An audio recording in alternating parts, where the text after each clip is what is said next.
Here are 3 exercises to help protect the hand for boxing and combat sports. Hello everybody, welcome to Boxing Science. In this video, we're going to be sharing 3 exercise techniques to help protect the hand for boxing and combat sports. This is presented by Ian Gatt, who is an expert in wrapping hands and physiotherapy, especially for boxing.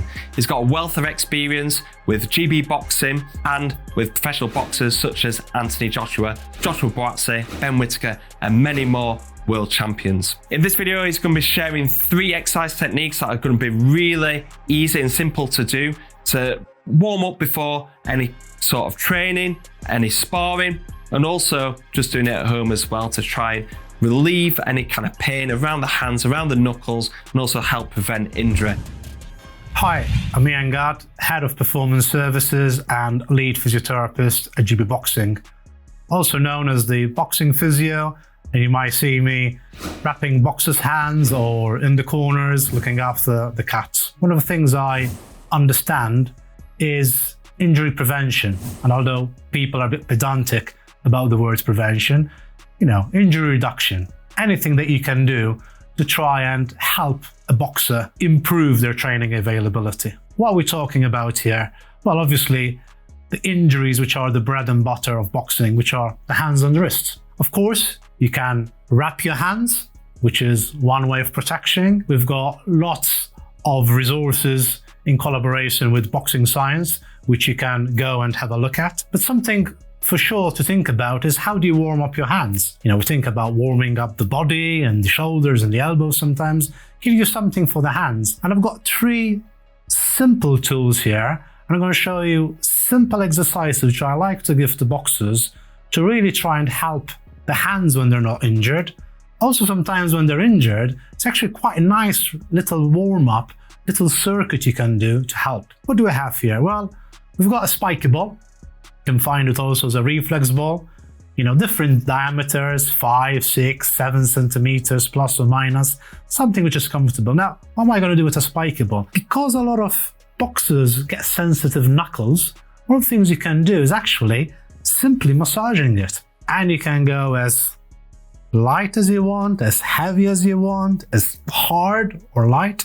So you're changing is the intensity and the frequency. But by doing that, you're actually, I'm going to use a fancy word, you're desensitizing, sort of numbing any pain you might have already, any sensation you might have already. And that's quite nice, before even starting this session, if you've gone over the hands and you find a little spot, I can feel that.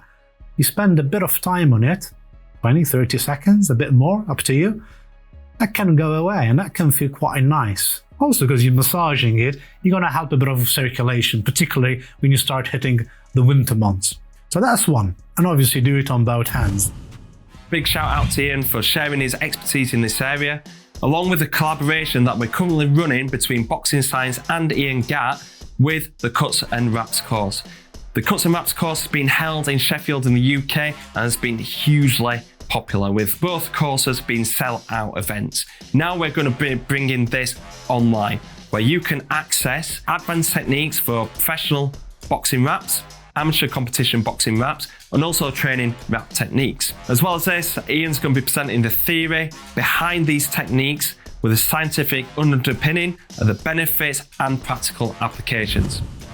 The next thing you can do then is using this wand, let's call it. It's known as a flex bar. If you look it up, again, all these you find them very easily commercially available. It's a flex bar. It's a rubber wand, to call it so. Moderate intensity. If you look at them up, they've got different colors. Sometimes you find yellow, red, green, and blue. So as you can imagine, yellow being the lightest, blue being the heaviest, and this being a bit more somewhere in the middle. And this is easy. Why? Because it's really nice. You can carry it around and you can really start loading your hands and wrists. So think about the actions that your boxer hand needs to do.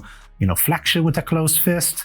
Sometimes it can move like that. You also need to turn it around if you're hooking or doing uppercuts. So why is this good? Because you can do this. You're loading the structures of your hand. You can go the opposite, which is really nice.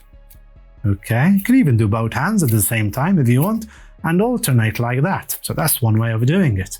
And then also, by twisting it so you're getting that action into it.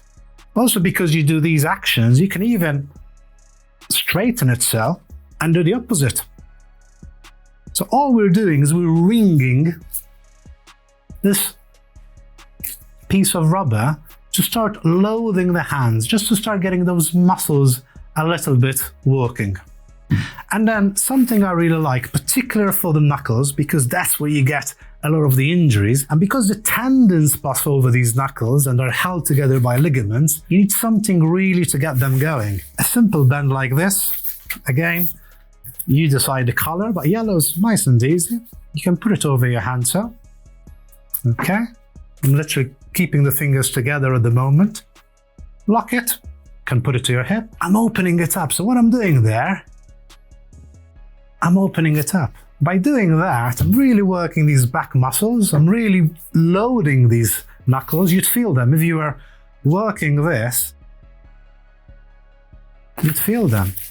And again, this doesn't take a lot of time. So these are relatively cheap tools, I'd say, and really good because you can always have them in your bag. You can start with this, you can go over to this, you can do this, maybe do it twice round or 3 times round, it's up to you. You can even do it at the end of the session sometimes. You know, you finish the session and sometimes, oh, it's a bit sensitive, I can use maybe only this. It's up to you. But these are nice tools that you can always carry with you, as we said, and making sure that you're trying to protect your hands. So obviously we've just shown you some simple techniques to warm up your hands to try and prevent injuries as best possible. However, one of the most important things to consider is wrapping the hands. Whether you are a recreational boxer, an amateur competing, or a professional, if you want more advanced techniques, then I'd definitely suggest you have a look at Cuts and Wraps, which is the course that we are presenting in collaboration with Boxing Science. You'd ask, why would I go and look at that? Because we've got some fantastic techniques using a variety of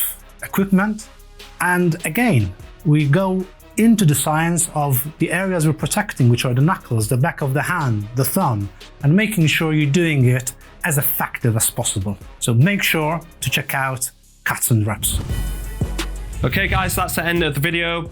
Big thank you to Ian Gatt for sharing these 3 techniques to help protect the hands for boxing and combat sports. So if you just take a look at the link in the description for more information, sign up for the Cuts and Wraps course. And if you're not a Boxing Science subscriber yet, hit that subscribe button so you don't miss out on any future content. Thank you very much for watching.